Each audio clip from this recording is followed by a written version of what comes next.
पुंडलिकवरदा हरी विठ्ठल, श्री ज्ञानदेव तुकाराम, पंढरीनाथ भगवान की जय, माऊली ज्ञानेश्वर महाराज की जय, जगद्गुरु तुकाराम महाराज की जय, सद्गुरुनाथ भगवान की जय. हरि ओम तत्सत.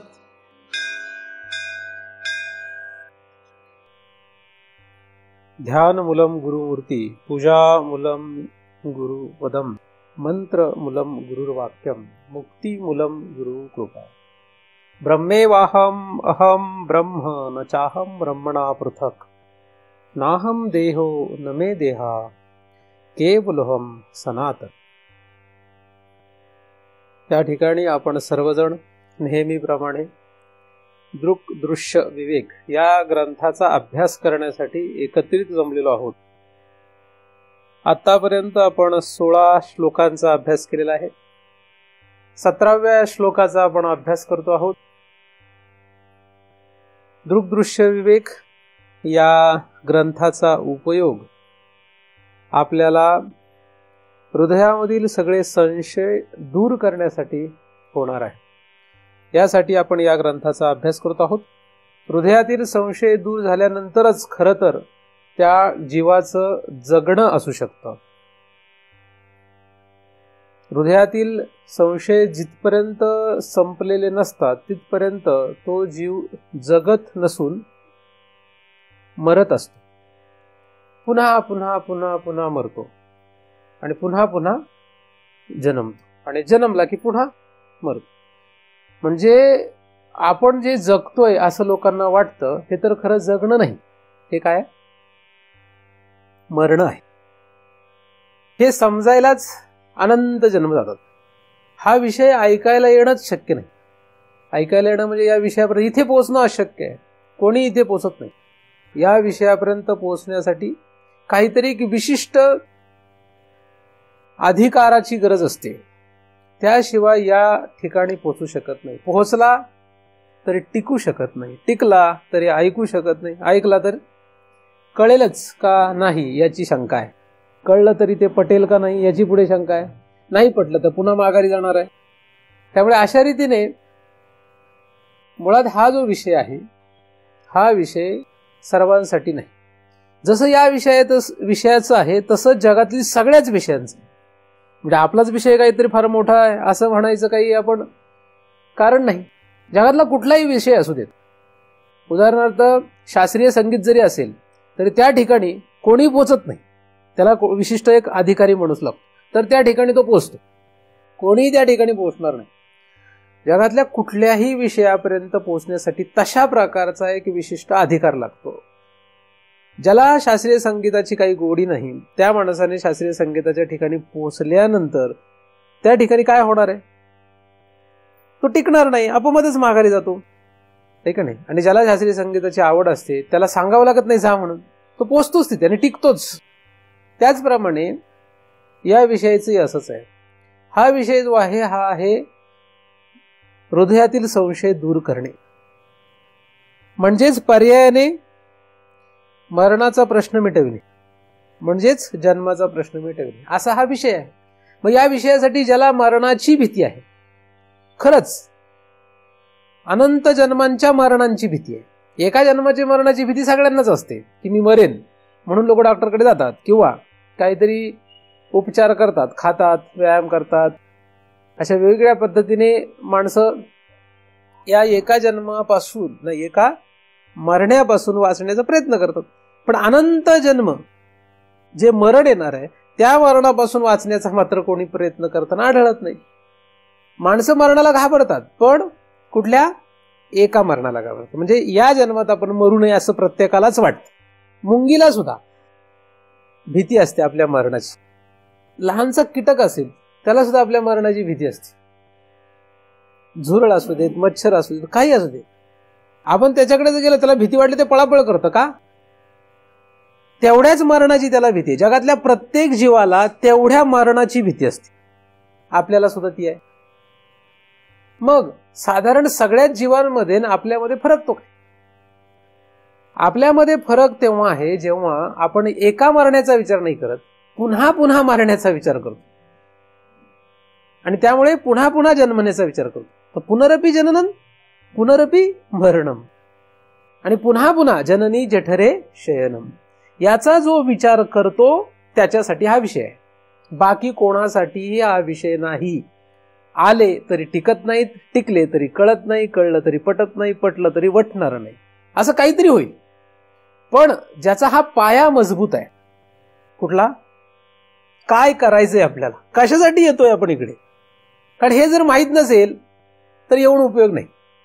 त्यामुळे इथे येताना आणि कोणालाही सांगताना हे पहिलं सांगा की आपण काय करतोय नक्की, काय करायचंय नक्की. महाराज फार छान बोलतात म्हणून येऊ नका, मला बरं वाटतं ऐकायला म्हणून येऊ नका, बरं वाटतं, छान बोलतात, गोड बोलतात, या सगळ्या कारणांमुळे अजिबात या विषयात प्रवेश करू नये आणि कोणाला सांगूही नये. आणि परिस्थिती आली तरी त्याला सांगावं की बाबा बघ असा असा विषय तुला आवडतो का, तुला वाटतंय का काही, तर चल आपण ऐकूया, तर आपण करूया. नसेल तर त्याच्याप्रमाणे राहा, काही होत नाही, पण त्यांच्यातच राहू नका. कारण लोकांना बरं वाटतं मी असं म्हटलं की त्यांच्याप्रमाणे राहणं आणि त्यांच्यातच राहणं यात फरक आहे. मी जगामध्ये सगळ्यांमध्ये सगळ्यांप्रमाणे राहतो पण सगळ्यांमध्ये राहत नाही. त्यांच्यात राहायचं पण त्यांच्यासारखं व्हायचं नाही, दिसायचं फक्त त्यांच्यासारखं, पण त्यांच्यासारखं जर झाले तर मग हा विषय संपला. ही एक कला आहे, ती लगेच सहज अवगत होत नाही. त्यामुळे कमीत कमी लोकांचा संग करणे हा त्याच्यावर चांगला एक उपाय असतो. जास्त लोकांचा संग करू नये, विनाकारण जास्त लोकांचा संग करू नये. आणि ज्या लोकांचा संग करतो त्या लोकांना बळच शिकवत बसू नये. हे त्यांना सांगा हे असं असं आहे, तुम्हाला पटतंय का, तुम्हाला वाटतंय का, आवडतंय का, नाही तुम्हाला जे वाटतं मग तुम्हाला वाटतंय ते करा. कारण आपल्या म्हणण्याप्रमाणे जग चालणार नाही, आपल्या म्हणण्याने आपणच चाले ना, तर जगाला आपण काय चालवणार आपल्याप्रमाणे, नाही का. आयुष्यभर आपण जे जगलो ते आपल्याप्रमाणे जगलो काय, नाही. आपण आपल्याप्रमाणे जगलेत असं इथे एकही कोणी नसेल. कधी आईप्रमाणे, कधी बापाप्रमाणे, कधी बहिणीप्रमाणे, कधी भावाप्रमाणे, कधी बायकोप्रमाणे, कधी नवऱ्याप्रमाणे, कधी नातेवाईकाप्रमाणे, कधी मुलाप्रमाणे, कधी मुलीप्रमाणे, कधी आजोबाप्रमाणे, कधी आजीप्रमाणे. आपण आपल्याप्रमाणे कधी जगलोय कधी. मग आता आपल्याप्रमाणे जगायला लागलो तर हे सगळे आडवे येतात. बरं त्याच्या पुढे ते म्हणतात तुम्हाला समाजात राहायचंय, मग नाही यांना समाज म्हणतात ना, हा सगळा समाज आहे. त्यांचं म्हणणं काय असतं, तुम्हाला समाजात राहायचंय का नाही. मग आता दोन वर्ग असतात, या सगळ्यांचा विचार न करता आपल्याप्रमाणे जगणं याला स्वैर म्हणतात. स्वैर, मग ते म्हणा तुम्ही स्वैर आहात. आणि दुसरा वर्ग आहे तो मुक्त होण्याचा प्रयत्न करत असतो. स्वैर वागतो त्याला सुद्धा असं वाटतं की आपण मुक्त आहे, कारण स्वैर असतो. आणि मुक्त मनुष्य सुद्धा दिसताना स्वैर दिसतो पण तो मुक्त असतो. तर मुक्त आणि स्वैर दिसायला समान जरी असले तरी आपण स्वैर होण्याचा प्रयत्न नाही करत आहे, आपण मुक्त होण्याचा प्रयत्न करतो. हे कळून घेतलं पाहिजे. किंवा त्याच्यातला फरक जो आहे, किती फरक आहे तो स्वैर आणि मुक्त या शब्दामध्ये, जमीन आणि आसमानचा फरक आहे, 180 डिग्रीचा फरक आहे याच्यामध्ये. त्यामुळे साधू हा स्वैर दिसला तरी साधू हा मुक्त असतो. साधू असेल तर, मी साधू असा शब्द वापरतोय, बोंधू असा शब्द वापरत नाहीये. कोण साधू कोण बोंधू हा अभ्यास तुम्ही शोधा, तुम्ही करा. पण साधू हा मुक्त असतो, स्वैर नसतो. आणि स्वैर हा बद्ध असतो, मुक्त नसतो. हा एवढा फरक जर आपल्याला लक्षात आला तर मग आपल्याला काही अडचण नाही. आणि आपला हेतू जो आहे या परमार्थामध्ये, हे करण्यामागचा जो हेतू आहे तो काय, मुक्त होणे आहे, स्वैर होणे नाही. हे जर आपल्याला लक्षात आलं की आपलं बरंचसं काम झालं. कारण आपण का येतो इथं, का करतो, हे सगळं आपल्याला माहित पाहिजे, म्हणजे काही अडचण येत नाही. आणि समाजामध्ये जगताना सुद्धा जास्त त्रास होत नाही. कारण आपल्याला बऱ्याच वेळा काय होतं, बाहेर खूप त्रास होतोय ना, मानसिकरित्या, जैविक पातळीवर, म्हणजे जीवाला, मनाला, बुद्धीला खूप यातना होतात ना जगताना. काय होतात, ह्या द्वंद्वामुळे होतात. द्वंद्व असतात. हे जे द्वंद्व आहे हे या मार्गात येऊन निसटलं पाहिजे, संपलं पाहिजे. व्यावहारिक पातळीवरचं द्वंद्व आधी संपलं पाहिजे. परमार्थ लांब आहे. तर ह्या ज्या काही एकदम सुरुवातीच्या गोष्टी आहेत ह्याच मुळात बऱ्याचशा लोकांना माहीत नसतात, किंवा ते लोक याकडे लक्ष देत नाहीत आणि मग हे ऐकत बसतात आणि मग गोंधळ होतो. मग एकदमच मन अस्थिर, अशांत, अस्वस्थ, परमार्थ करतो 20 वर्ष 25 वर्ष झाला परमार्थ करतो, पण अस्वस्थ अशांत असतो ना, हे नाही, मग काहीच होत नाही, संसारही नाही परमार्थही नाही, काहीच होत नाही, हातामध्ये दुपट नाही, अशी परिस्थिती होऊन जाते. का? कारण आपण काय करतो हेच आपल्याला कळेना. संसार करत होतो तेव्हा सुद्धा काय करतो हे कळत नव्हतं, कशासाठी करतो हे धड कळत नव्हतं, फक्त अनुकरण. आईने सांगितलं म्हणून पोरीने लग्न केलं, आईबापाने सांगितलं म्हणून पोराने लग्न केलं, त्याला वाटलं म्हणून लग्न केलं, सगळे म्हणतात म्हणून मुलं बाळ झाले, सगळे म्हणतात म्हणून त्यांना शाळा शिकवली, सगळे म्हणतात म्हणून प्रपंच चालवला. हे सगळं नुसतं अनुकरण चालू आहे. का? कशासाठी? हा प्रश्न ना आपल्याला येतो ना त्यांनी आपल्याला निर्माण होऊ दिलाय, चालू आहे फक्त. मग हीच पद्धत इकडे परमार्थामध्ये आहे. महाराज दिसले, ज्ञानेश्वरी दिसली, हरिपाठ ऐकला, वारी बघितली, विठोबाचं दर्शन घेतलं, काय नाही, अनुकरण. का? कशासाठी? माहित नाही. जे संसारामध्ये आहे तेच परमार्थामध्ये, म्हणून तिकडेही अस्थिर आहे, इकडे सुद्धा अस्थिरच आहे. परमार्थात सुद्धा अस्थिरच आणि ध्यावरा सुद्धा अस्थिर. कितीतरी लोक, अशीच दयनीय अवस्था आहे, मोठमोठ्या महाराजांची अशी अवस्था आहे. आपण तर काहीच नाही. म्हणून काय करायला लागेल? जे काही करतो त्याचा हेतू कळला पाहिजे. का करतो? ऐकलंय आपण ते सगळं, पण ते आपल्याला पचत नाही, आपण ते लक्षात घेत नाहीये का करतोय नक्की, आणि बळच कोणावर काहीतरी लादण्याचा प्रयत्न करतो. मग हेही नाही तेही नाही, असं गोंधळ होतो सगळा. तर मी बऱ्याच वेळा अनेकांना हे सांगत असतो की परमार्थ हा काय आहे? फक्त स्वतःने करण्याचा उद्योग आहे. परमार्थ हा कोणाचा उद्योग आहे? स्वतःचा उद्योग आहे. फक्त तो स्वतःचा आहे, फक्त स्वतःचा आहे. परमार्थ म्हणजे फक्त स्वतः. व्यवहार सगळ्यांचा आहे, व्यवहारासाठी सगळ्यांसाठी गरज असते. आता परमार्थ, एखाद्याने परमार्थच करायचा ठरवला तर त्याला वेगळ्या पातळीवर परमार्थ करता येतो. स्थूल देह, सूक्ष्म देह, कारण देह म्हणजे जीव, 3 देहाच्या पातळीला परमार्थ करतात.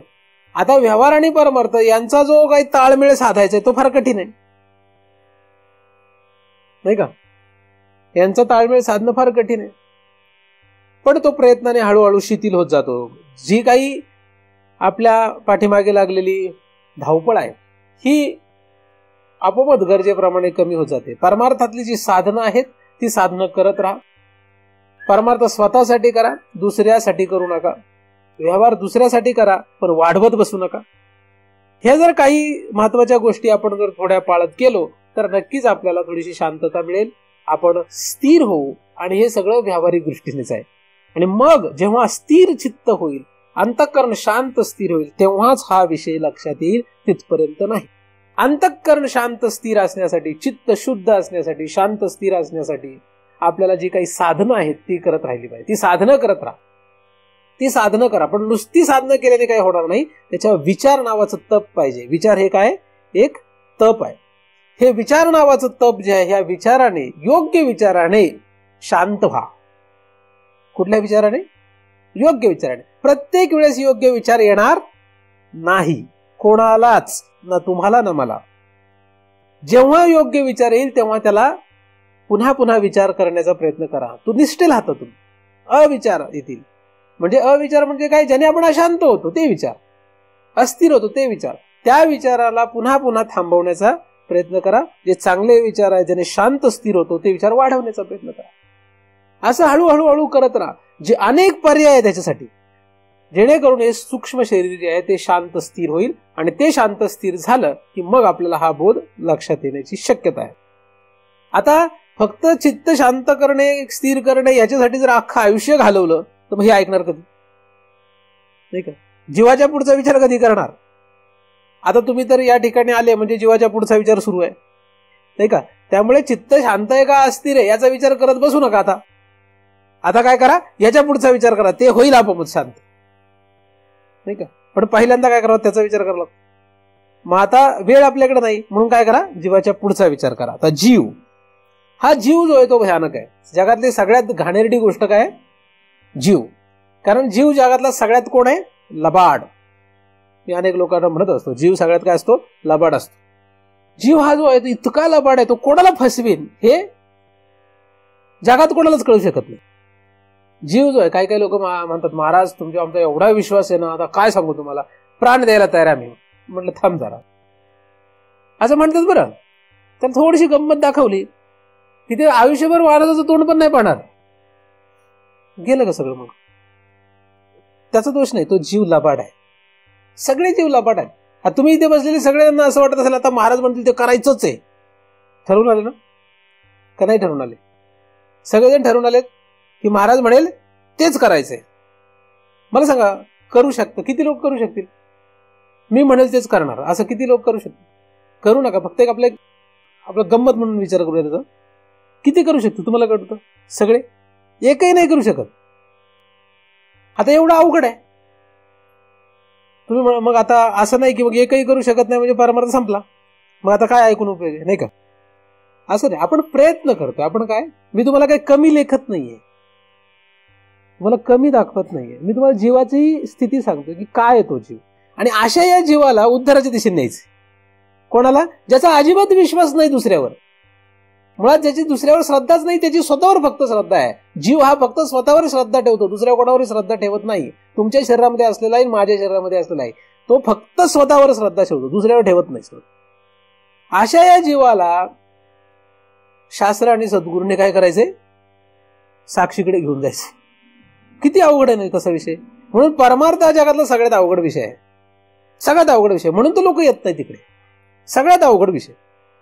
कारण या भयंकर लबाड असलेल्या या जीवाला साक्षीकडे, त्याच्या खोटारड्या सगळ्या गोष्टींना संपवून खऱ्या गोष्टीकडे त्याला घेऊन जाणे हे अवघड आहे.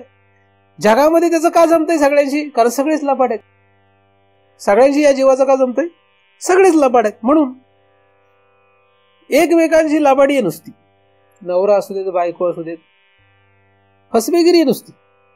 आणि त्याला छान छान नावं दिलेत बरं. ह्या फसवेगिरीला नावं काय दिलेत? छान छान नावं दिलेत.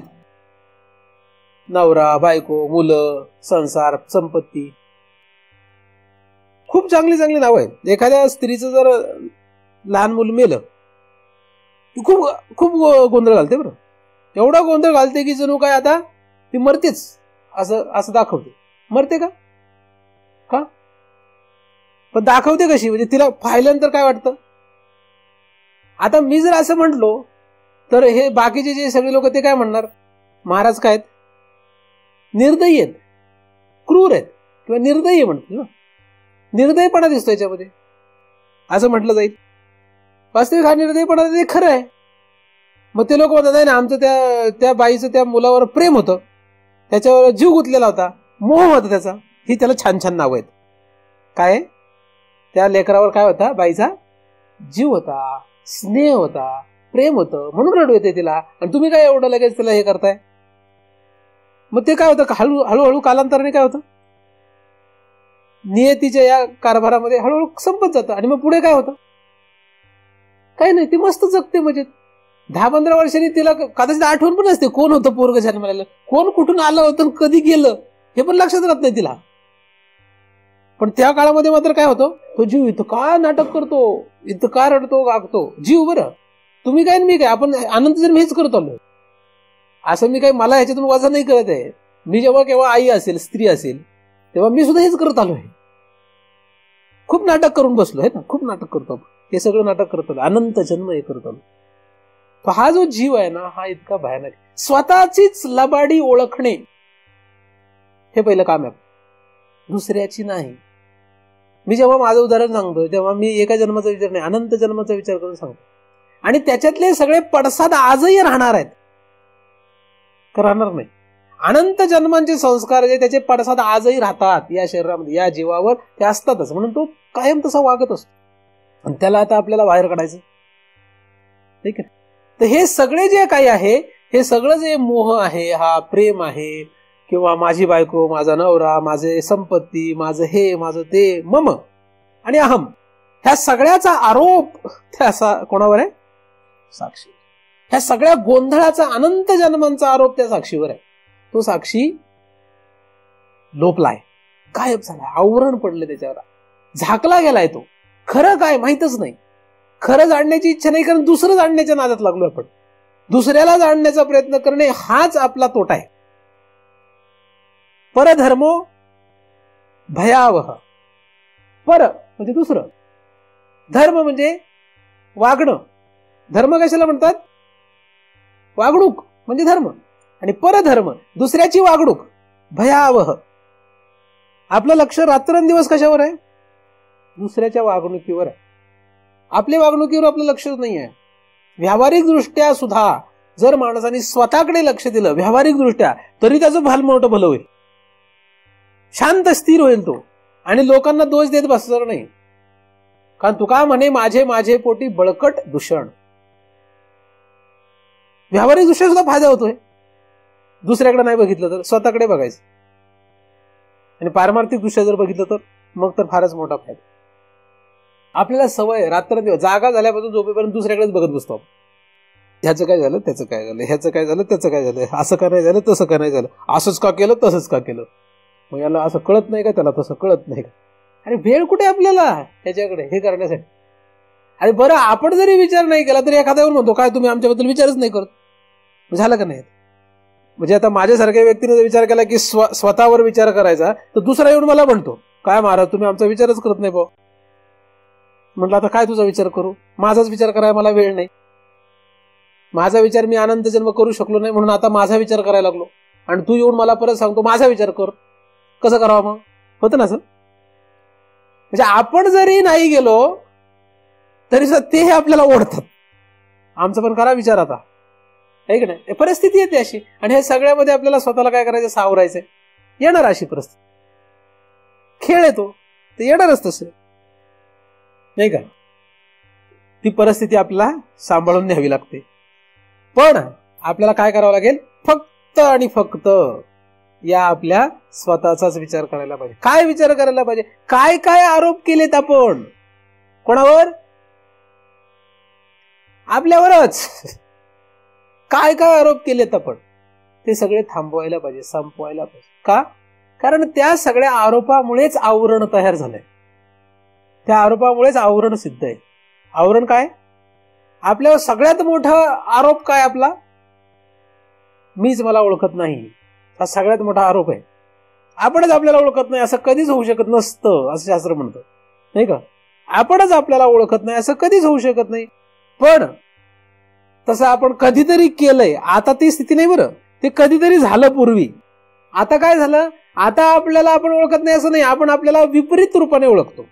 म्हणजे आपल्याला आपण न ओळखणं ही एक चूक आहे, आणि आपल्याला आपण वेगळ्या रूपाने ओळखणं ही दुसरी चूक आहे. आणि वेगळ्या रूपाने जे ओळखणं आहे तो एक आरोप आहे, आणि आपणच आपल्याला ओळखत नाही हा पण एक आरोप आहे. असे दोन आरोप आहेत. तर साक्षीवर जे आरोप आहेत ते दोन प्रकारचे आहेत. एक म्हणजे कार्यातला आरोप, एक म्हणजे कारणाचा आरोप आहे. कार्यातला आरोप म्हणजे आपल्याला आपण वेगळ्या रूपाने ओळखणे, आणि कारणाचा आरोप म्हणजे आपल्यालाच आपण ओळखत नाही असं म्हणणे. हा कारणाचा आरोप आहे. पण कारणाचा आरोप आज केलेला नाही, तो कधी केलाय? कधीतरी पूर्वी केलेला आहे. तो कधी केलाय माहित नाही, त्याला काही सांगता येणार नाही. कधी नक्की कधी केलाय हा आरोप हे सांगता येणार नाही.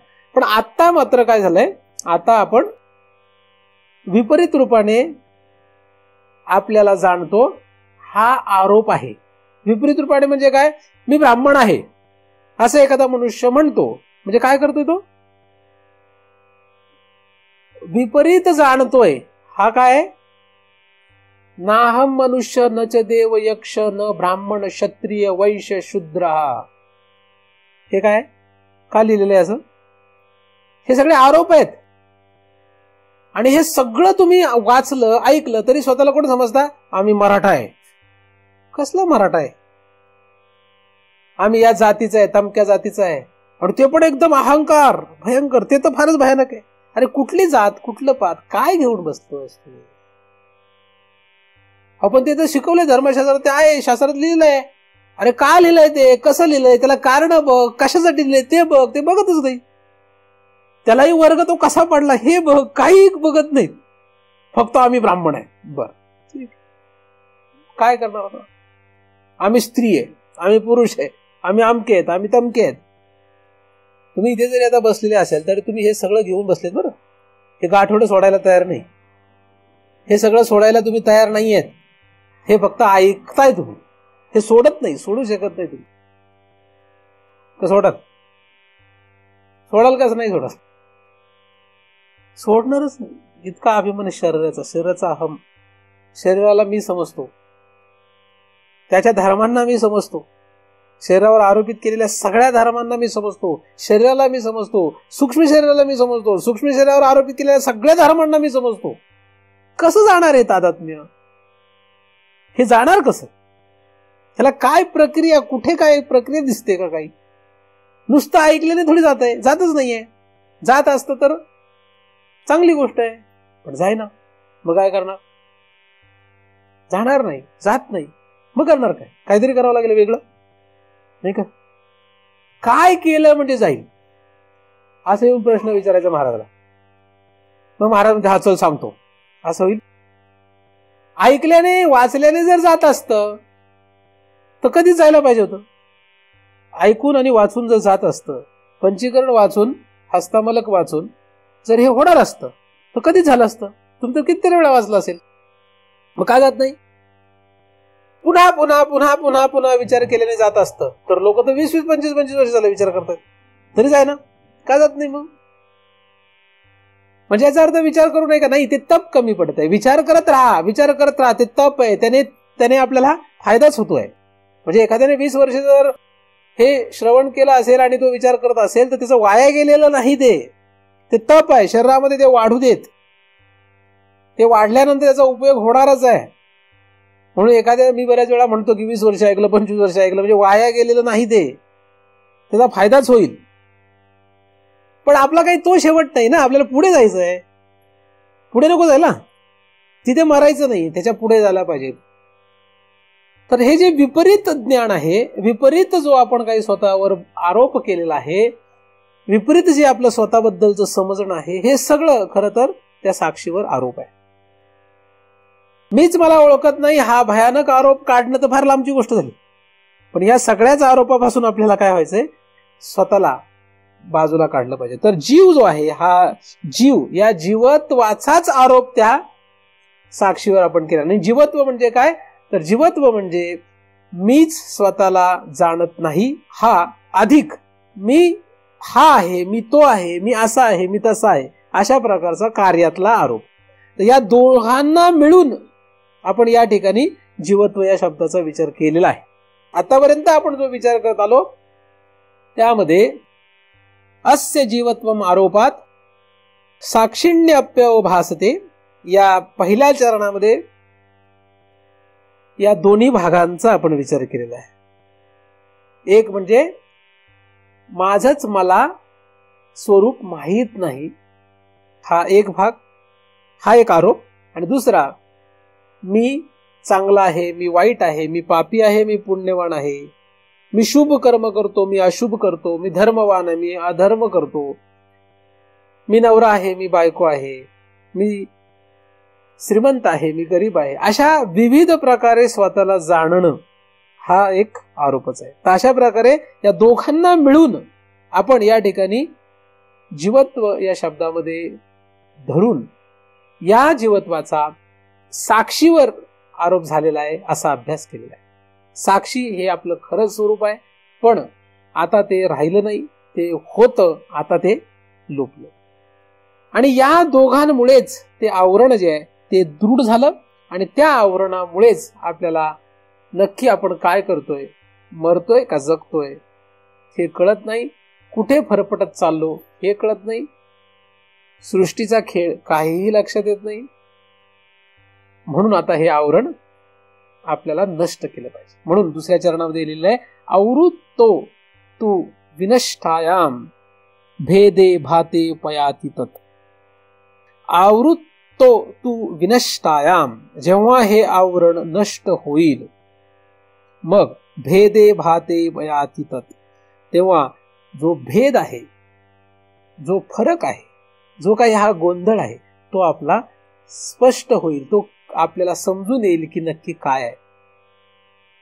आणि मग तो जो जीवभाव आहे तो सुद्धा नष्ट होईल, जीवपणा जो आहे तो सुद्धा नष्ट होईल. म्हणजे दुसऱ्या चरणामध्ये जीवपणा घालवण्यासाठी उत्तर दिलेलं आहे, जीवत्व संपवण्यासाठी उत्तर दिलेलं आहे. आवृत्तो तू विनष्टायाम, आवरण नष्ट करणे. आता मी मगाशी म्हणालो किंवा बरेच वेळा मी सांगतोय की हे सगळं आपण आरोप करत राहणे म्हणजे जीवत्व आहे. आणि इथे म्हटलं की आवरण नष्ट करायला पाहिजे, म्हणजे काय करायला लागेल आपल्याला? हे जे आरोप करणं आहे हेच बंद करायला लागेल. आवृत्तो तू विनष्टायाम, जर आवरण नष्ट केलं तर काय होईल? भेद स्पष्ट होईल आणि जीवत्व जाईल, म्हणजे साक्षी कळेल. असे सगळेच पुढचे आपमतच फल प्राप्त होतील, सगळे फल प्राप्त होतील आपल्याला. पण त्यासाठी काय करावं लागेल? आपल्याला सुरुवातीला हा जो आवृत्तो तो विनष्टायाम हा अभ्यास सांगितलेला आहे तो करावा लागेल. तर आवरण नष्ट करणे, मग आवरण या शब्दाचा आपण आधी श्लोकांमध्ये विचार केलेला आहे. आवरण विक्षेप या दोन्हींचा आपण विचार केलेला आहे. त्यामधला विक्षेप म्हणजे काय, विक्षेप काय करतो आणि आवरण काय करतो याचा विचार केलेला आहे. त्यातला विक्षेप जो भाग आहे तो काय करत असतो? ब्रह्मांडांतम जगत सृजेत असं करतो. आवरण काय करतं? स्वरूपाला लोपवतो, स्वरूपाला झाकून टाकतं, ठीक नाही? असा आपण मागे श्लोकामध्ये विचार केलेला आहे. मागे काही श्लोकामध्ये विचार येऊन गेला का नाही तो, का नाही? आवरण आणि विक्षेप या दोघांचा आपण मागे विचार करतो श्लोकामध्ये. त्यावेळेस आपण विक्षेप म्हणजे काय, ब्रह्मांडांतम जगत सृजेत असा विचार केला होता. शक्तिद्वयम ही मायया विक्षेप आवृत्ती रूपकम विक्षेप शक्तिर्लिंगादी ब्रह्मांडांतम जगत सृजित असा आपण विचार केलेला आहे. म्हणजे विक्षेप आणि आवरण ह्या दोघांचा अभ्यास करत असताना विक्षेप शक्ती ही जी आहे ही अख्ख्या ब्रह्मांडाला उत्पन्न करते असा आपण विचार केला. आणि अंतर्दृश्योर भेदम बहिष्य ब्रह्मसर्गयो आवृणोत्योपराशक्ती ही सा संसारस्य कारणम, सगळ्याला झाकून टाकण्याचं काम करते, हे की नाही? आतमध्ये काय झाकते, बाहेर काय झाकते? आवरणाने काय होतं? अंतर्दृश्योर भेदम, अंतर्दृश्यो भेदम, दृक आणि दृश्य आतमध्ये जे आहे त्यांच्यामध्ये जो भेद आहे त्याच्यावरच ती आवरण टाकते.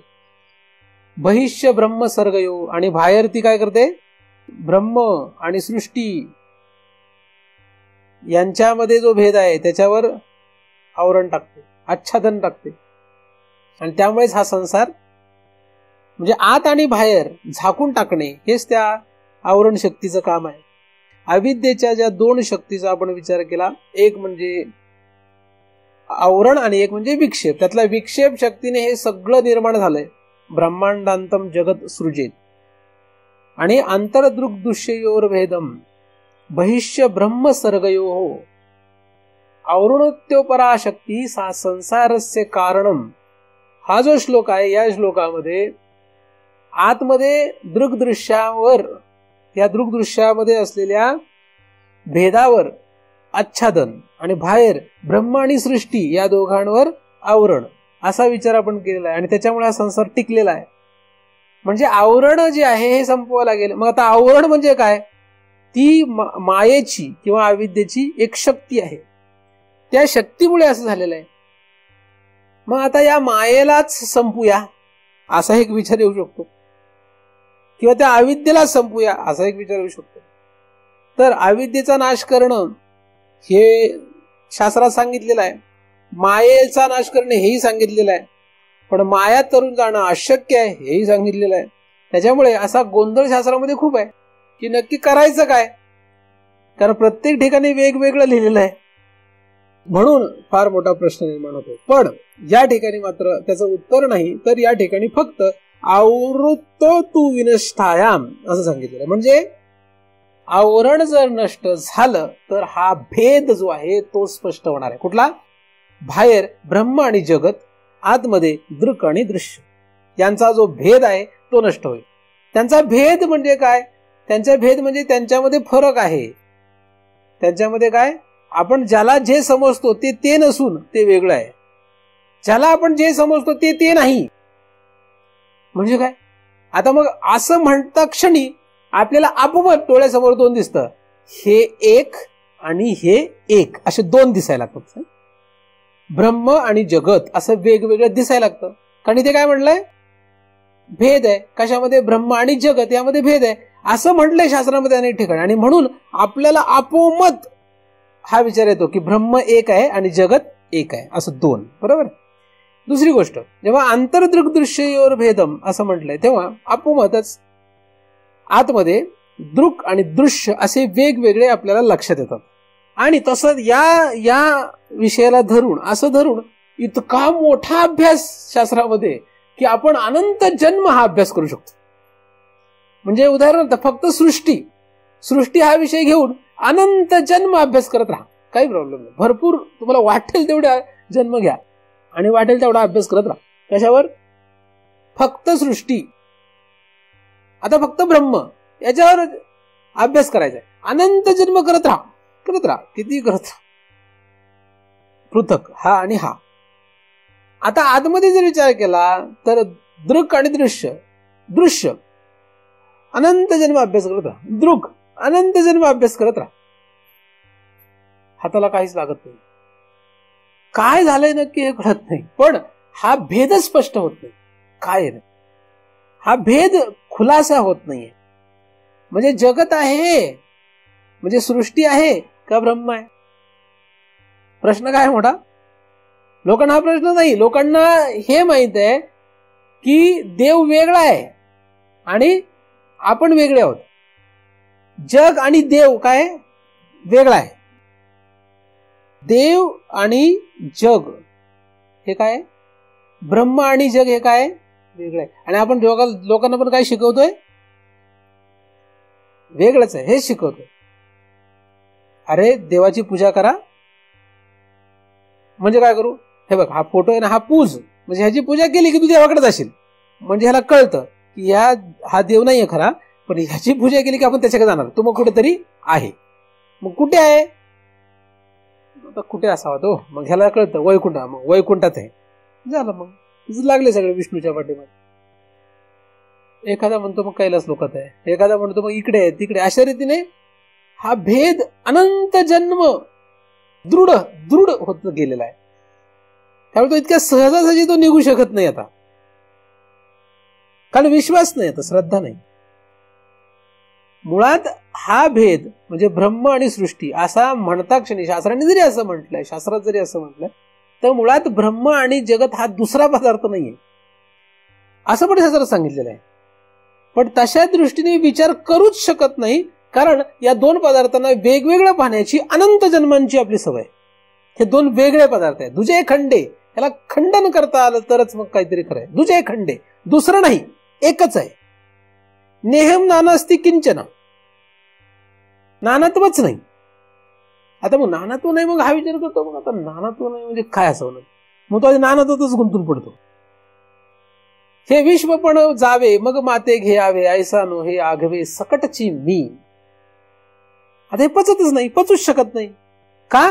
कारण की हे पचण्यासाठी आपलं जे डायजेशन सिस्टम असते, म्हणजे काय पचन संस्था, ती चांगली नाही. काही खाऊन पचतं का? काही खाऊन का पचत नाही? पचन संस्थेचा प्रॉब्लेम आहे. पचन संस्था बिघडलेली आहे, पचन संस्था चांगली नाही. आपल्याला काय पचतं? नवऱ्याने सांगू दे ना, लगेच पचतं सगळं. बायकोने सांगू देत, पचतं. आपल्याला पोराबाळाने सांगू देत, पचतं. पण शास्त्राने सांगू देत, महाराजांनी सांगू देत, पचत नाही ते.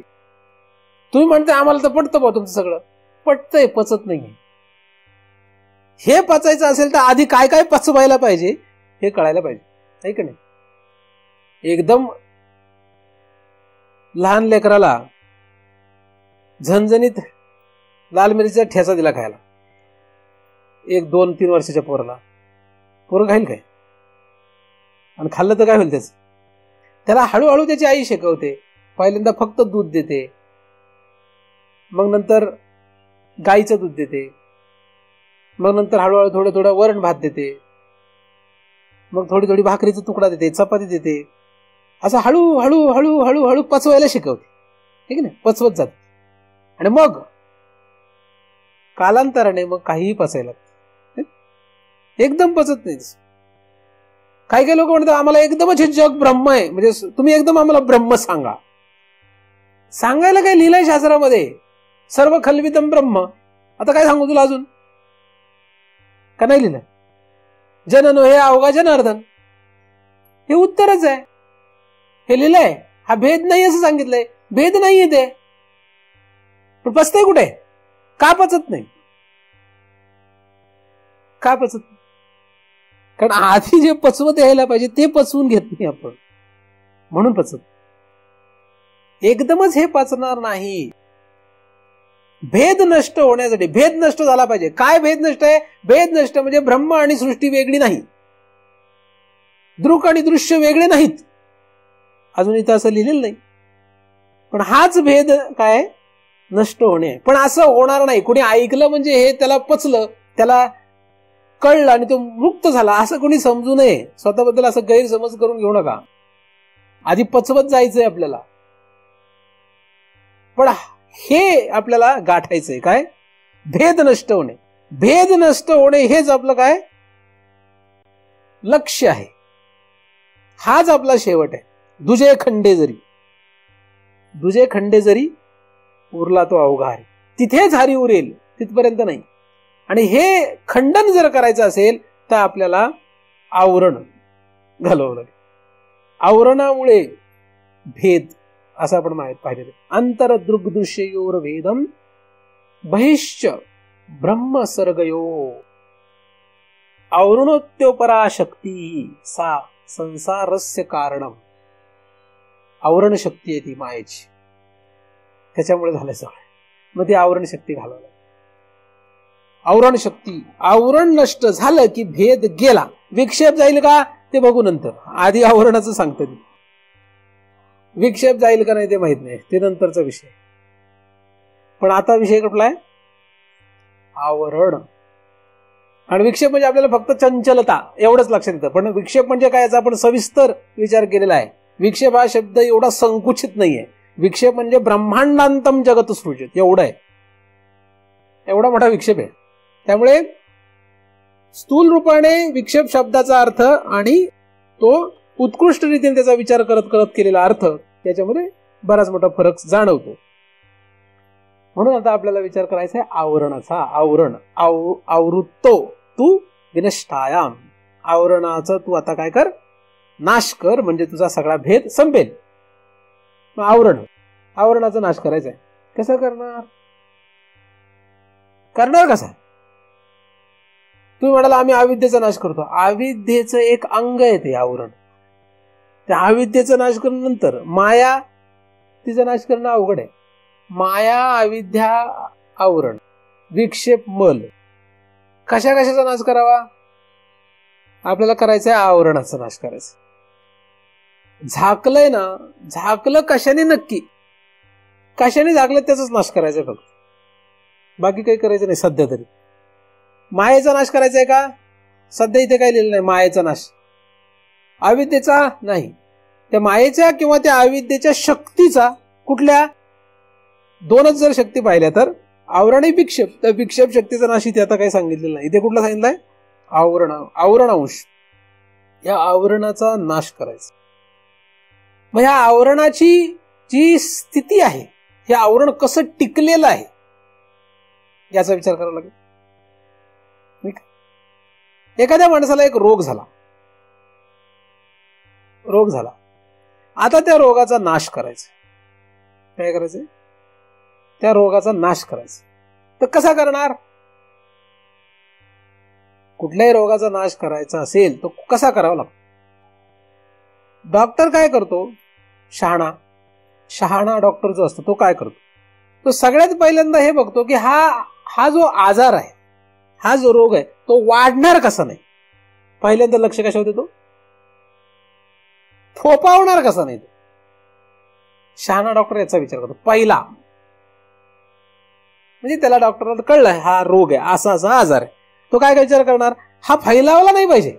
उदाहरणार्थ एखाद्याच्या पायाला जखम झाली, आता आजार आहे नाही का, त्याला ती जखम झाली. मग डॉक्टर काय करतो? एकदमच जखम बरा करण्याचा विचार नाही करत. तो पहिल्यांदा काय विचार करत असतो? अपमत करतो. तो विचार करतो की ही जखम आता फक्त शरीराच्या एवढ्याच भागावर मर्यादित आहे, ती वाढणार कशी नाही, एवढाच विचार पहिला. त्याच्यासाठी पहिलं औषध, आणि मग हळूहळू तो कमी कसा करता येईल त्याच्यासाठी औषध, आणि मग तो कमी करत करत करत करत संपूर्ण नष्ट कसा होईल याच्यासाठी औषध. आणि मग हे सगळं करण्यासाठी जे काही करावं लागेल ते कर, असं कर. जे काही औषध खावं लागेल ते खा, जे पथ्य पाळायला लागेल ते पाळ. अशा रीतीने त्याची उपचाराची पद्धत असते, बरोबर? कुठल्याही आजारावर असंच असतं. तसा हा जो आजार आहे याच्यामध्ये या आजाराला पहिल्यांदा फोपवायचा नाहीये. काय करायचं नाहीये? वाढू नाही द्यायचा, फोपवायचं नाही. आणि हा आवरणाचा जो संबंध आहे तो कशाशी आहे? साक्षीवर केलेल्या आरोपाशी आहे. म्हणजे हे आरोप वाढवायचे नाहीयेत, वाढू द्यायचे नाहीत. जग करू देत, आपण वाढू नका. कोणावरचे आरोप? आपल्यावरचेच आरोप. आपल्यावरचेच आरोप वाढत चालले म्हणजे फोपावले की गडबड झाली. आपल्याला हे आरोप काय करायचे? कमी करायचे. कमी करत करत करत नष्ट करायचे. आरोपच नाही की आवरण गेलं. मग पहिल्यांदा काय करावं लागेल? पहिल्यांदा जे कार्यामध्ये आरोप आहेत ते संपवावं लागतं. आता आपल्या आरोपच एवढे म्हणून कमीत कमी लोकांशी संबंध, कारण जेवढ्यांशी आपण संबंध वाढवतो तेवढे आरोप वाढत जातात. एकटंच राहावं, कोणाचा संबंध म्हणजे आरोप तेवढे आपोआपच कमी झाले असते. आता जे आहेत त्यांच्यापासून दूर जंगलात गेलं तर काय उपयोग आहे का? त्यांच्यापासून दूर जाण्याचा पण काही लोक प्रयोग करतात. काही लोक जंगलात जातात, गुहेत जातात, काही हिमालयात जाऊन बसतात. कोण? प्रत्येक जण आपापल्या पद्धतीने याच्यावर उपाय करतो, नाही का? प्रत्येक जण आपापल्या पद्धतीने उपाय करतो. आता तुम्हाला जर समजा शक्य असेल कोणाला हिमालयात जातं, मी तो म्हणतो आता चिंतन झालं की गेलं तरी काय हरकत नाहीये. पण जर शक्य नसेल तर मग आता दुसरा उपाय शोधायला पाहिजे. गप्प बसून कसं जमत? आजार तर दूर करायचंच आहे. एखादा म्हटलं मला शक्य आहे, मी चाललो, आता चिंतन झाले निघालोय, तर मी तर म्हणतो तुम्ही लगेच जा.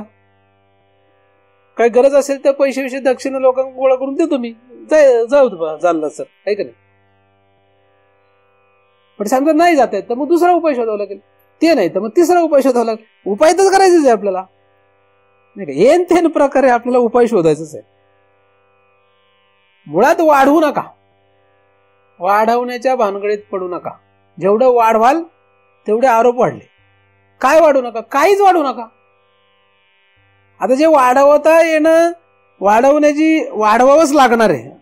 आता हे काही शेवटी किती वाढवायचं हा आपला शेवटी स्वतःचा प्रश्न असतो, आहे की? किती वाढवायचं हे कोणाचा प्रश्न आहे? आपल्या स्वतःचा प्रश्न. काय किती म्हणजे किती वाढवायचं आणि काय वाढवायचं हा प्रश्न. तर काय मध्ये काय काय येतं? बरंच काय येतं. नातेवाईक किती वाढवायचे, तसं वाढवायला लागलं ना तर मोजता येणार नाही एवढे मला वाढवता येतील नातेवाईक, ठीक आहे? तुम्ही फक्त कुठल्याही एखाद्या नातेवाईकाच्या घरी जाऊन बसा आणि त्याला फक्त म्हणा ही कोण, लगेच तो सांगतो कोण आहे. हे नाही ओळखलं तर माझी बायको आहे. अरे तुझी वहिनी आहे, तुझी मामी आहे, तुझी चुलती आहे. वाढलं का नाही नात?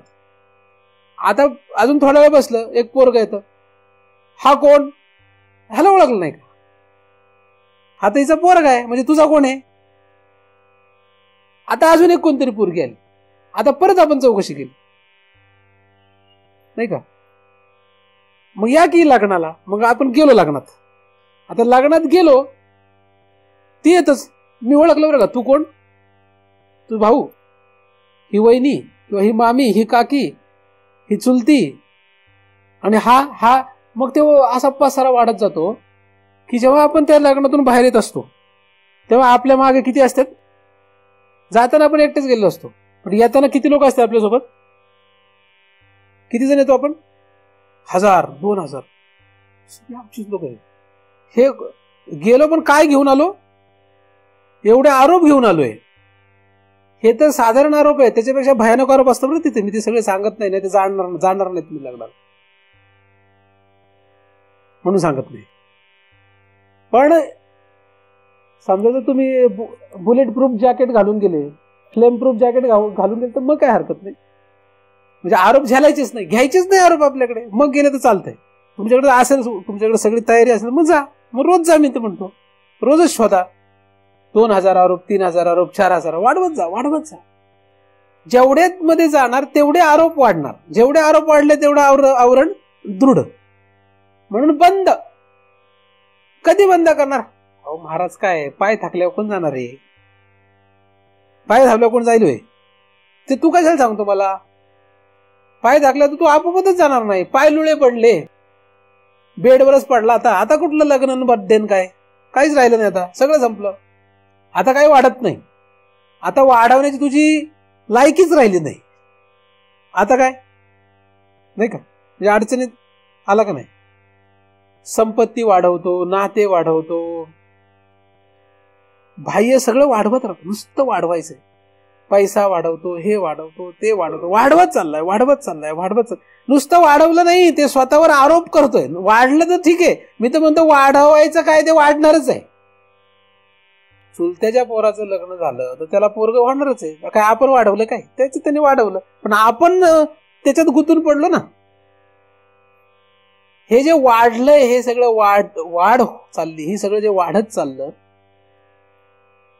ते काय थांबणार आहे? आपण म्हटलं थांब, आपल्या थांबणार आहे? आपण त्या वाढीमध्ये गुंतून बसू नये. तो आरोप आपण आपल्यावर का करून घ्यावा? हे कोणाच्या हातात आहे? हे आपल्या हातात. आपण आपल्यावर आरोप करायचं नाही. हे सगळ्यांचा आमचा काही संबंध नाही असं आतमध्ये पक्क लक्षात ठेवायचं. तोंडाने म्हणायचं नाही. स्वतःला शिकवत राहायचंय. परमार्थ म्हणजे स्वतःला शिकवत राहणे आहे. दुसऱ्याला शिकवत बसायचं नाही. आणि स्वतःलाच विचारायचं की आपण किती खऱ्या रीतीने म्हणतोय, हे स्वतःलाच शिकवत राहायचं. महाराजांनाही सांगायची गरज नसते. मी कुठल्याही नातेवाईकाला अजिबात माझं समजत नाही, कारण तो माझ्यावर मी आरोप कशाला करून घेऊ, असं हे कोणाला शिकवायचंय? आपण स्वतःला शिकवायचं. आणि ते किती खरं आहे हे आपलंच आपण तपासत राहायचं. आता हे काय कसं प्रॅक्टिकली करायचं ते सांगतोय. आपलंच आपण तपासत राहायचं. मग मध्येच एखादं कोणतरी आपण डिवसणार आहे, काय एवढं चिंतन ऐकतो, एवढं गुंतलेलं आहे. त्यावेळेस काय होतंय, आपलं जीव काय करतोय ते बघायचं. कारण जेव्हा प्रकृती आपल्याला काहीतरी अशी समोर आणते तेव्हा काहीतरी अभ्यास असतो. तो आपल्या समोर हे सगळं येतं तेव्हा प्रकृती आणते, तेव्हा तो अभ्यास असतो.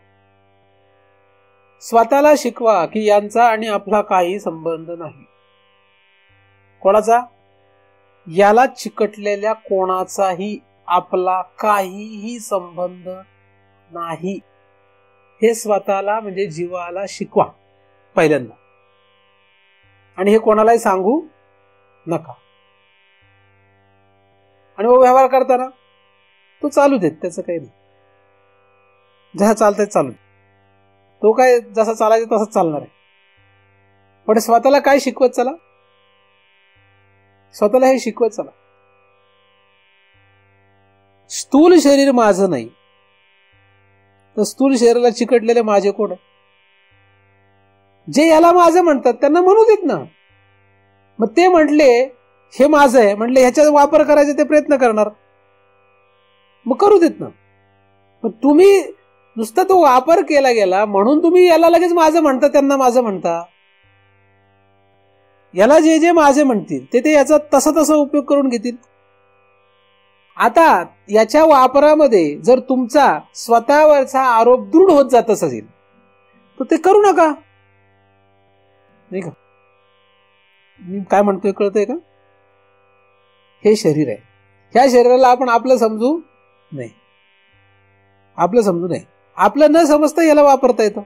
हा शर्ट जो घातलाय, हा शर्ट माझा नाही असं समजूनही घालता येतो दृढपणे. आता हा मला कोणी दिलाय?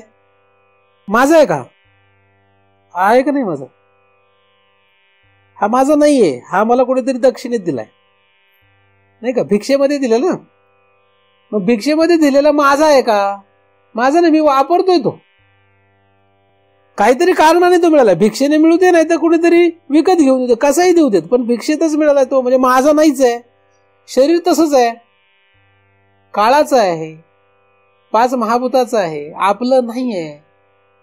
जसा मी शर्ट वापरतो, त्या शर्टची व्यवस्था ठेवतो, सगळं करतो, पण त्याला जर माझंच म्हटलं तर मग आता माझा नाही म्हणून काय चिखलाने माखून घालू याला? ह्याला स्वच्छ धुवून घालता येतो ना, इस्त्री करून घालता येतो, नीटनेटकं ठेवता येतो. तसं शरीर सुद्धा नीटनेटकं ठेवता येतं. त्याला आंघोळ घालून, नीट चांगले कपडे घालून, असे कपडे तसे कपडे वाटेल तसं, आपला प्रश्न येतो नाही. मग हे जसं आपलं नाही हे आपण शिकवत स्वतःला गेलो तर बाकीचे लोक ह्याला आपलं म्हणतात. आता प्रत्येक जण, जगातला प्रत्येक जण जो तुमच्या जवळ येईल तो याला कमी अधिक प्रमाणात माझं म्हणणार आहे, आणि तेवढ्या कमी अधिक प्रमाणात याचा वापर करून घेण्याचा प्रयत्न करणार आहे. करणार तो प्रयत्न प्रत्येक जण करणार जगातला. त्याच्या त्याच्या पद्धतीने त्याला जसं जसं वाटेल तसा तो उपयोग करून घेण्याचा प्रयत्न करतो. आता आपला प्रश्न येतो, आपण काय करायचं? याचा त्याला वापर करू द्यायचा का नाही करू द्यायचा? हा कोणाचा प्रश्न आहे? आपला प्रश्न आहे. माझा प्रश्न आहे की मी चिंतन सांगायचं का नाही सांगायचं, का तुमचा प्रश्न आहे? मी बोलायचं का गप्प राहायचं, कोणाचा प्रश्न आहे? याचा, या स्थूल देहाचा, वैखरी वाणी आहे माझी, स्थूल शरीर आहे, याचा वापर करायचा का नाही हा कोणाचा प्रश्न आहे? माझा प्रश्न आहे. मला वाटलं सांगेन, मला वाटलं नाही सांगणार, नाही का? मला वाटलं त्याप्रमाणे मी करू शकतो. ज्या ज्या कुठल्या क्रियेने माझ्यावरचा माझाच आरोप दृढ होत जातो ते ते करू नये, आणि ते या सगळ्यांना जे आपल्याकडून काहीतरी करून घेऊ इच्छितात त्यांचा विचार न करता ते सोडून द्यावं. म्हणजे उदाहरणार्थ बायको जर म्हणत असेल तुम्ही मरेपर्यंत आमच्यासाठी राबत राहा, आणि भगवंत जाऊ देत, काय करायचं भगवंताचं, आम्हीच लेकर तुमची सगळं भगवंताचीच देण आहे, आमचा सगळा सांभाळ करा. आता ठीक आहे, आता याचा तुम्ही विचार करा. तुम्हाला जर असं वाटत असेल की बायका मुलांचा सांभाळ करून आपल्याला भगवंतापर्यंत जाता येईल तर मी तो म्हणतो बिनधास्त करा, पण कसला विचार करून? स्वतःवरचा आरोप नष्ट करता येत असेल तर यांचा सांभाळ करा. भगवंतापर्यंत जाता येत असेल तर यांचा सांभाळ, यांच्यातच राहा, यांचं सगळं व्यवस्था करा. पण यांची सगळी व्यवस्था मरेपर्यंत करत असताना जर स्वतःवरचा आरोप आपल्याला नष्ट करता येत नसेल आणि भगवंतापर्यंत, साक्षीपर्यंत जाता येत नसेल तर यांचा संबंध एका क्षणात तोडायलाही काही हरकत नाही. बघा काय, आवरण नष्ट करायचं असेल तर आरोप नष्ट करणे, आरोप नष्ट करायचा तर स्वतःवरचा करायचा आहे. स्वतःवरचा आरोप एकतर आपणच स्वतः सिद्ध करतो. दुसरी गोष्ट अशी आहे की यांच्यामुळे आपल्याला जे आरोप आपल्यावर करावे लागतात, आपलेच आपल्यावर, ते आरोप यांच्या संबंधाने आहेत. मग यांच्या संबंधाने असेल तर त्यांनी कितीही जरी आपल्याला हे दाखवलं तरी आपण आपला विचार करणं गरजेचं आहे की आपला आरोप स्वतःवरचा यांच्यामुळे वाढतोय का कमी होतोय, नष्ट होतोय का फोपावतोय. फोपावतच जर चालला असेल, मारायला आलो आपण, नाही का, लहानपणी एकटा होतो, आई आली, बाप आला, बहीण आली, भाऊ आला, नातेवाईक आले, बायको आली, मुलगा आला, मुलगी आली, मग परत सून आली, मग परत नातवंड आली. अरे मरण झालं तरी फोपवत चाललंय सगळे. थांबणार कुठे? हे थांबणार कधी? तुम्ही मरणार आहात. आरोप संपले कुठे? मग आजी झालं ना आजोबा झाला, आनंद कुठला मानताय? फोपावलंय सगळे लोक, आनंद मानतात. म्हणजे स्वतःच्या वाटोळं करून घेण्यामध्ये आनंद. बरं, त्यांच्यावर आमचा काही कंट्रोल नाही. मी तर तुम्हाला आधीपासून सांगतो नाहीये. तुमच्यावर आहे ना कंट्रोल. तुमच्यावर अधिकार आहे का नाही? जगावर आपला काही अधिकार नाही, कोणावरच नाही. अहो, या शरीरावर नाही तर शरीराला चिकटल्यावर कसं असेल? आपला फक्त आपल्यावर अधिकार आहे. आपल्यावरचे आरोप ते दूर करणार नाहीत, ते वाढतच राहणार, फोपावत राहणार आहेत, थांबणार नाहीत. आपल्या मरणाच्या क्षणापर्यंत तुमचे हे आरोप वाढतच जाणार आहे. मरणाच्या क्षणापर्यंत तुमच्यावर हजारो नातेवाईकांचा जो आरोप आहे तो कमी होणार आहे का वाढणार आहे? जेवढी लग्न झाली तेवढे आरोप वाढले, जेवढी मुलं झाली तेवढे आरोप वाढले का कमी झाले? तुमचे कमी झाले का वाढले? आता एखादा म्हणेल मेलेल्यांचे आरोप कमी झाले की. मेलेल्यांचे आरोप कमी कुठे झाले? आपण आठवणीत ठेवलेत. माझा पंजा होता, आजचा होता, तिचा आजोबा होता, याचा पंजोबा होता. आपण सोडतोय कुठे ते? समजा हे कमी झाले आणि हे वाढले असं धरावं, इक्वल झाले असं म्हणावं, लेवल झाली असे म्हणावं, तर तसं नाहीये. मेलेल्यांना आपण सोडतच नाही. जे जन्माला यायचे त्यांच्याबद्दल आपल्याला माहिती नाही, पण मेलेल्यांबद्दल लक्षात आहे आपल्या. माझा आजोबा होता, माझा पणजोबा होता, ह्याची आजी होती, त्याचा पणजोबा होता, हे सगळं लक्षात आहे. आपण विसरतो थोडी ते. पण कोण जन्माला येणार आहे पुढे त्या जीवाबद्दल काही कल्पना नाही. म्हणून मागचं तसंच आहे, ते पुसलं जात नाही. पण पुढे येणारं जे ते फोपावत चाललंय, वाढवत चाललंय, वाढत चाललंय. कधी थांबणार आहे? थांबणार कधी? कोण थांबविले? नाही थांबू शकत कोणी. चला थांबवायचा प्रयत्न करावा का? अजिबात करू नये. मग काय करावं? स्वतःवरचे आरोप जे ते आपल्याला बंद करायचे, ते संपवायचे. दिवसेकडे आपल्याला किती लोक येतील, किती भेटतील, किती वाढतील. मी इथे एकटा बसलोय, पण माझे नातेवाईक जे ते फोपावत चाललेत बरं. आता मी जर त्यांच्याशी जुळून घेतलं, त्यांच्यामध्ये जर गुंतून राहिलो, तर माझे आरोप कमी झाले का वाढले? बरं, त्यांचं ते फोपावलेलं सगळं जे झाड आहे, हे मी काय कापू शकतो का? गरज आहे का त्याची? काहीच गरज नाही. मी फक्त माझा विचार करतो की माझ्यावर यांचा काही आरोप येऊ नये. ते करतात, तो त्यांचा प्रश्न आहे ना.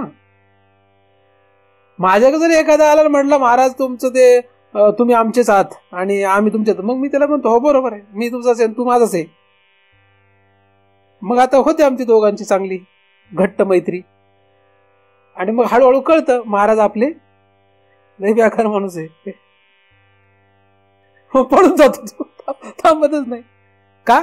आणि त्याला मला माझं काही गणित पचायचंच नाही. मग ती आई नाही, बाप नाही, बायको नाही, नवरा नाही, कोणीच राहत नाही. कोणीच राहत नाही. जेव्हा आपण स्वतःवरचे आरोप संपवत जातो तेव्हा आपणच राहणार नाहीये. ज्याला आपण समजतो ते राहणार नाही, सगळं नष्ट होणार आहे. मग हे थोडी राहतील आपल्याकडे, कोणी राहणार नाही. आणि काही राहिले तरी राहून राहणार नाहीत, काही जाऊन राहणार नाहीत, काही राहून राहणार नाहीत. राहून राहिले तर राहू देत, जाऊन राहिले तरी जाऊ देत. अशा रीतीने जर आपण आपले आरोप संपवत चाललो तरच आपल्या हाताला काहीतरी लागेल. बाह्य प्रपंचातले हे आरोप नष्ट करत चला, नष्ट करत चला. कसे? यांना नष्ट करू नका.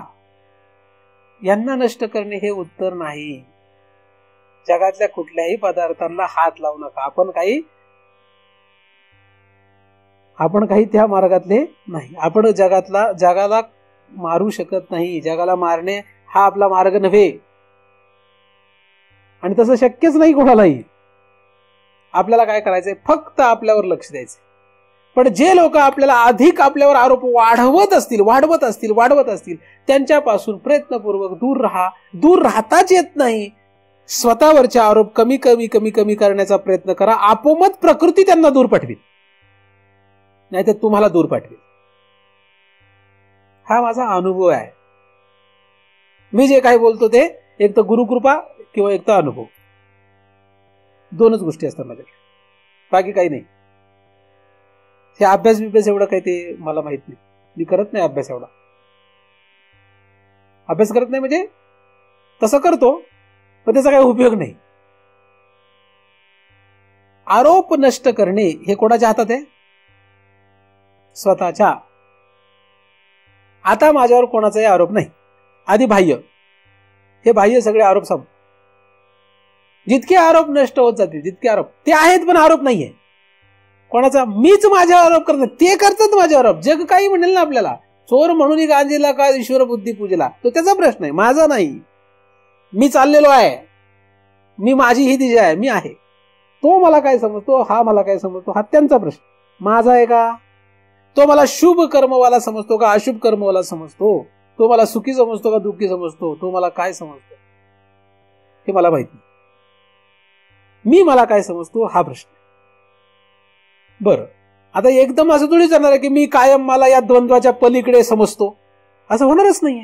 ही प्रक्रिया आहे, एकदम होणारच नाहीये काहीच. हळूहळू हे करावंच लागेल. एकदम होणार नाही, हळूहळू करावंच लागेल. मग कधी करणार? मेल्यावर? करणार कधी? करणार कधी? हे मेल्यावर करता येत नाही. जगताना जगत राहा, जे करायचे ते करत राहा, पण आतमध्ये हे नक्की लक्षात ठेवा. आतमध्ये हा विचार सदैव लक्षात ठेवा, काय की स्वतःवरचे आरोप संपवत चालणे हा आपला मार्ग आहे. जसे जसे आरोप कमी कमी कमी कमी कमी होत जातील तस तसं आपण शांत स्थिर आतमध्ये होत जाऊ, बाहेर नाही. बाहेर काय दिसेल? शरीर रोगीट दिसेल, नाही तर चांगलं, बाहेरच नाही माहिती. आतमध्ये काय, जीवाच्या पलीकडे काय, जीवाची पलीकडील खूण कुठे?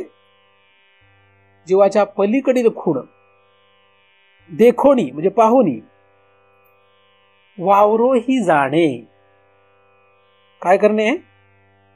जीवाच्या पलीकडील खूण पाहून वावरोही जाणे, म्हणजे त्या ठिकाणी कसं राहावं हे पण जाणणे गरजेचं आहे.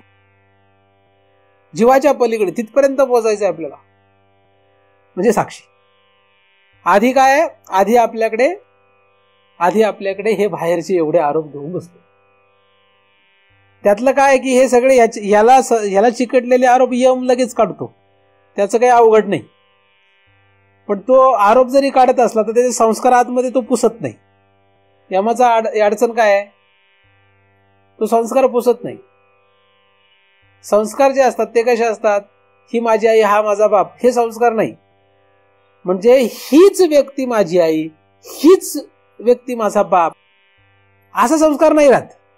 तो जातो, पुसतो, तो यम तेवढा पुसतो, पण तो काय पुसत नाही? आई बाप हा संस्कार पुसत. म्हणून कुठल्याही जन्मात जाऊ दे, आई आणि बाप हा संस्कार पुसत नाही.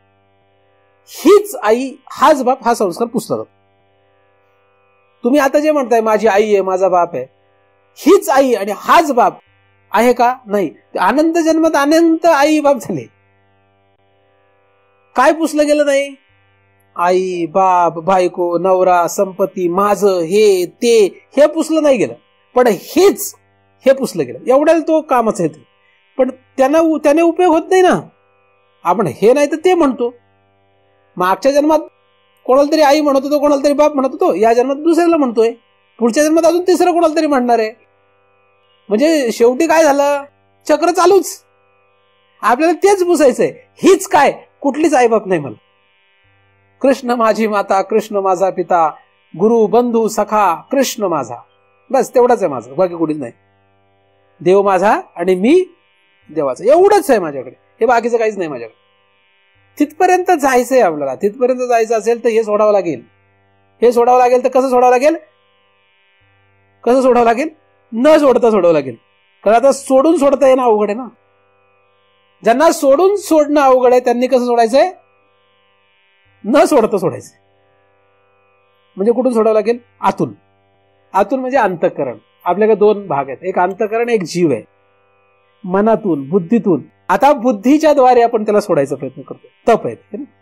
आता काय करतोय? बुद्धीने विचार करून त्याला सोडायचा प्रयत्न करतोय. मग ते अंतःकरणात जाईल, चित्तावर जाईल, मग जीवावर पण जाईल. हा प्रवेश आहे.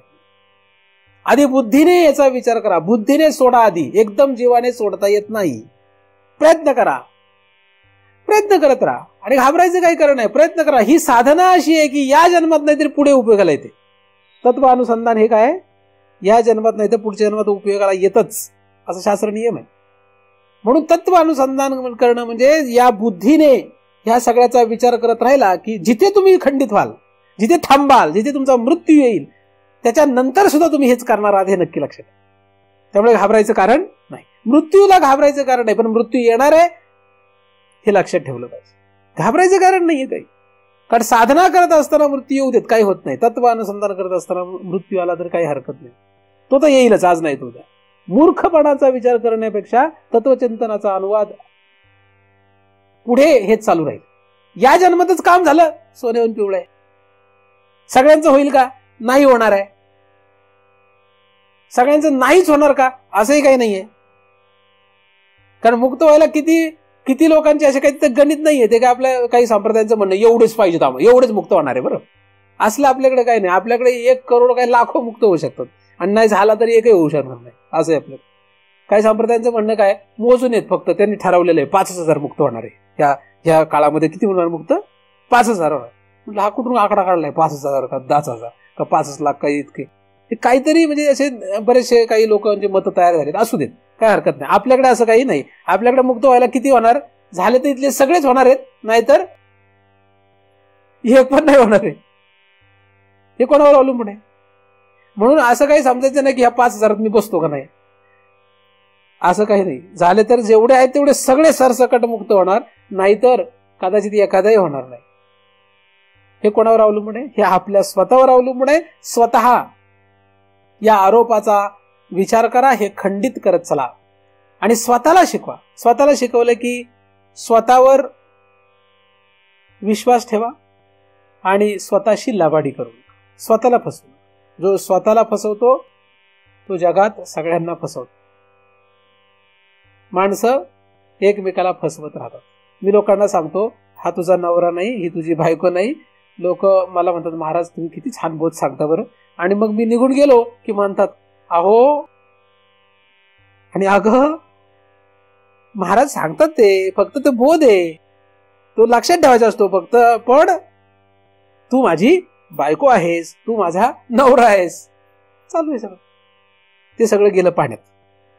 बरं, हे वागण्यासाठी नाही, ठीक आहे, व्यवहारासाठी ठीक आहे, पण आतमध्ये पक्क आहे. ते आतमध्ये काय? ते पक्क आहे. बुद्धीवर, मनावर, चित्तावर, अंतःकरणावर, जीवावर ते ठाम आहे. माझं म्हणणं आहे, तुम्ही वागताना जाऊ दे, तुम्ही नवरा बायको म्हणून जागा, लेकरं बाळ घेऊन जागा, संपत्ती घेऊन जागा, पण आतमध्ये तरी बदला. आता हेही नाही जर केलं तर मग तुम्ही जाणार कुठे? एवढं ऐकून नरकाला जाणार. स्थूल रूपाने नाही सोडता येत, आतून तर सोडा. तो तरी प्रयत्न करायला लागेल ना, काहीतरी एक करावं लागेल. एक तर स्थूल रूपाने सोडून हिमालयात जा, बरं ते शक्य नाही, मग आतून सोडा. आता आतूनही सोडायचं नाही, मग कसं होणार? मग कसं होणार सांगा? स्थूल रूपाने कुठेही राहा, हिमालयात राहा नाही तर घरात राहा, पण आतून तरी, अंतःकरणातून तरी मी आणि माझी आठवण विसरून जा. विसरून जा मी आणि माझं विसरून जा. मी नंतर विसरू, आपण आधी माझं विसरून जा. काही आपलं नाही. त्यांना म्हणू देत, त्यांना म्हटल्याने काय होत नाही. आपण नाही, आपल्याला हे लक्षात ठेवायचं नाही, आपल्याला हे आरोप ठेवायचे नाहीत. माझं काही नाही माझं.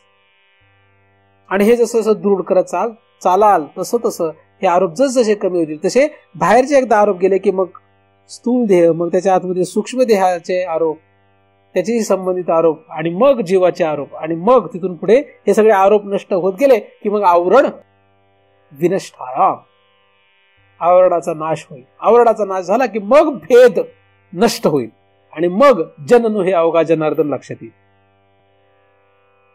हे विश्व जे आहे ते ब्रह्म आहे हे लक्षात येईल. वाचल्याने लक्षात नाही येणार. वाचल्याने हे ब्रह्म दिसणारच नाही. 100 वेळा घोकल्याने हे जग ब्रह्म दिसणार नाही, ब्रह्म होणार नाही. कशाने होणार आहे? ज्या आवरणामुळे हे दिसत नाही, हा भेद दिसतो, अभेद दिसत नाही, ते आवरण नष्ट केल्याने होणार. त्या आवरण नष्ट करण्यासाठी हीच पद्धत आहे, याच्या व्यतिरिक्त जगामध्ये कुठलीही पद्धत नाही. आणि या सगळ्या विचारांनाच ज्ञान असं म्हणतात. पण हे आधी जे सांगतो हे सगळं साधारण गोष्टी आहेत. आपल्याला त्या मी स्वतःच स्वरूप जाणत नाही या आरोपाला नष्ट करण्यापर्यंत पोहोचायचंय. कारण तो आरोप सगळ्यात भयानक आहे. सगळ्यात मोठा आरोप काय? तो आरोप आहे. आणि तिथपर्यंत पोहोचण्यासाठी हे इथून असा आपल्याला प्रवास करायचा आहे. तर आहे अवघड का सोपं? एकदम सोपं आहे. कारण दुसऱ्याला काही सांगायचंच नाहीये. आपलाच विचार येतो आतल्यामध्ये, है ना. आपणच आपला काय विचार करतो. यांनी काही जगातले लोक आपल्याला काही त्रास देतात. आपण मनातल्या मनात अनेकांना शिव्या दिल्या, काय होतं सांगा मला? कोण काय आपल्याला मारतंय का? पण तोंडाने जर दिलं तर मारतील का नाही आपल्याला? मनातल्या मनात आपण काही करा विचार, आतल्या आत बुद्धीवर काही विचार करा, कोण आपल्याला अडवतंय? कोणीच अडवत नाही. बायको नाही, नवरा नाही, मुलं बाळ नाही, कोणी अडवत नाही. म्हणून आपल्याला स्वतंत्रता आहे.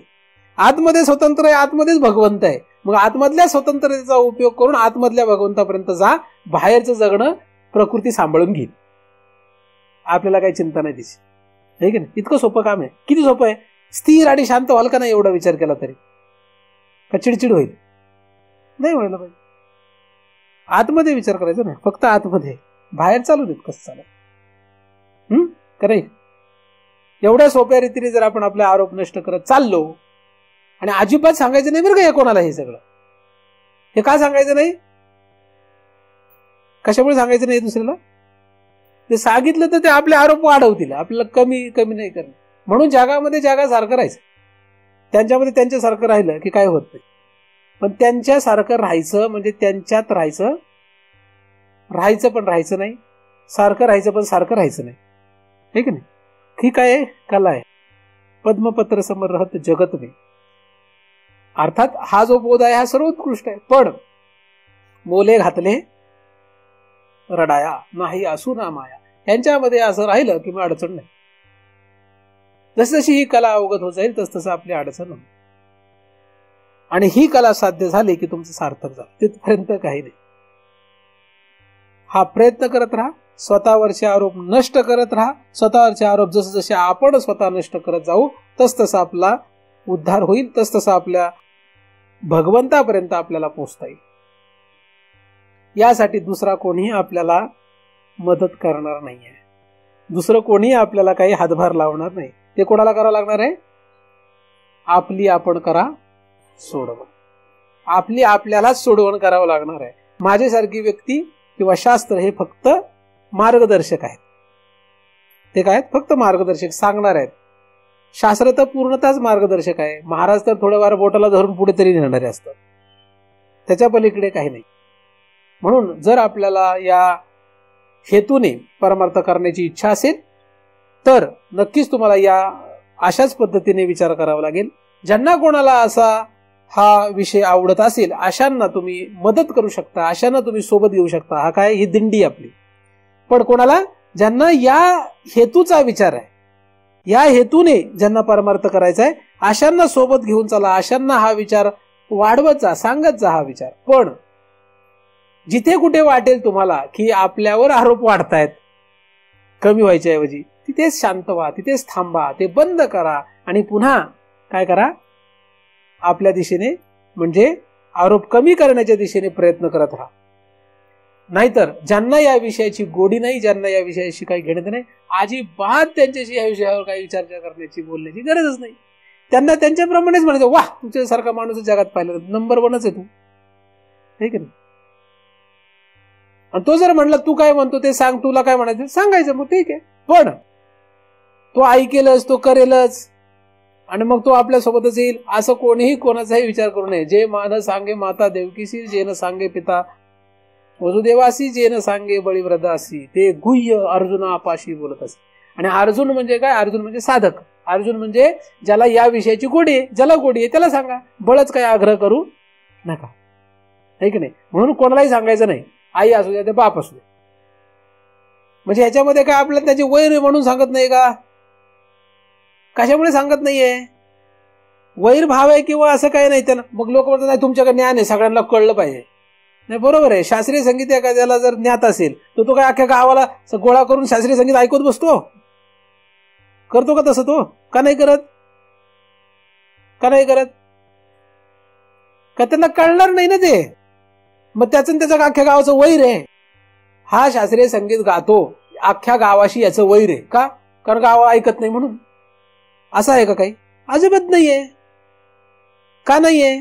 कारण गावाला कळत नाही. मग वैरचा प्रश्नच नाहीये ते कुठे. तसं जगातल्या कोणाशीच आपलं वैर नाहीये, कोणाचाही द्वेष नाहीये, तिरस्कार नाहीये. का? कारण प्रत्येकाचा एक अधिकार आहे, प्रत्येकाची आपापली गती आहे, त्याप्रमाणे ते चाललेत. मग आपल्या गतीशी जुळणारे कोणीच नाहीत का?